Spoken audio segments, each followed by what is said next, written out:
После армии я не знал, с чего начать жизнь.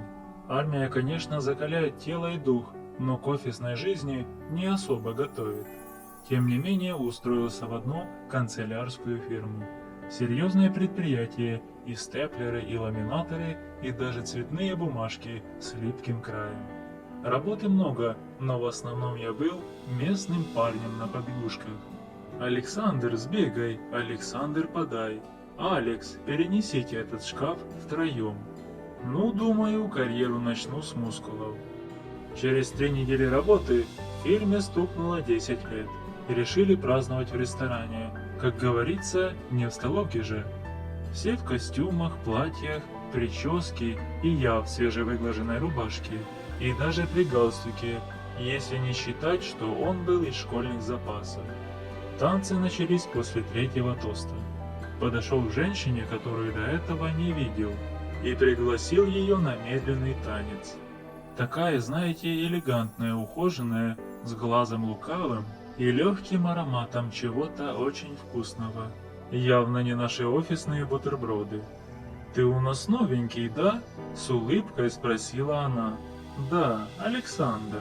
Я месяц как из армии и прямо к вам на склад. А я Ира, работаю на упаковке». «Ну что ж, теперь у тебя есть свой проводник в мир гофрокартона», — и подмигнула она. Танец прошел на ура. Ира явно чувствовала себя уверенно. У меня даже голова закружилась, и не от шампанского.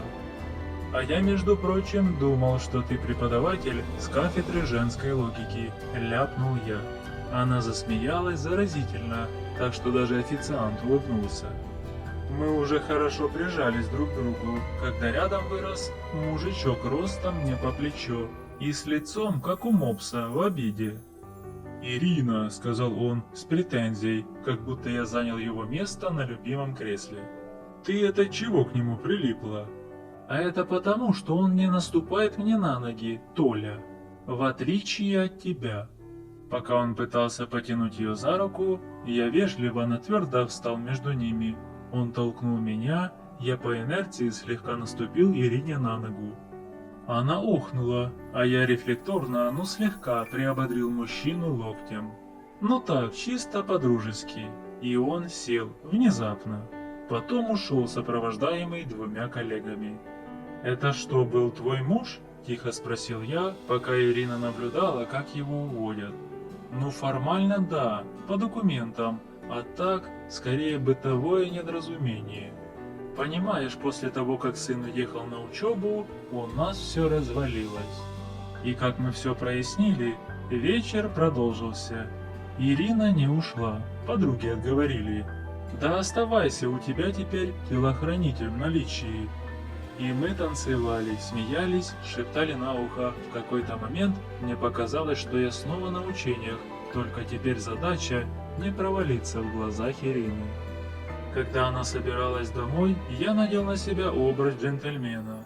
«Провожу тебя, мне будет спокойнее, если ты попадешь домой без происшествий».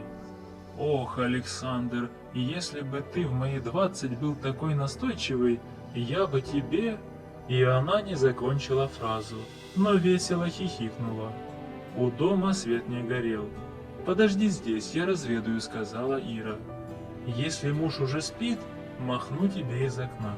Через пару минут окно на 3-м этаже открылось, и Ирина помахала мне рукой. Я поднялся. Она встретила меня фразой: «Толя храпит так, что точно никто ничего не услышит». «Проходи, мой защитник, на кухню, там безопасно». Я скинул куртку и уселся на мягкий уголок. Ирина села рядом и потянулась губами ко мне. Там на кухне все и закрутилось у нас, да еще и под храп ее муженька. Да, Ирина намного старше, но с ней было тепло. Она смотрела на меня не как на мальчишку, а как на мужчину, пусть и юного. Так завязалась наша странная, немного сумасшедшая дружба. Мы иногда встречались на работе. По выходным, когда ее муженек уезжал на рыбалку, также встречались. Она шутила, что я ее личный отпуск. А я называл ее своим неофициальным наставником по женской логике.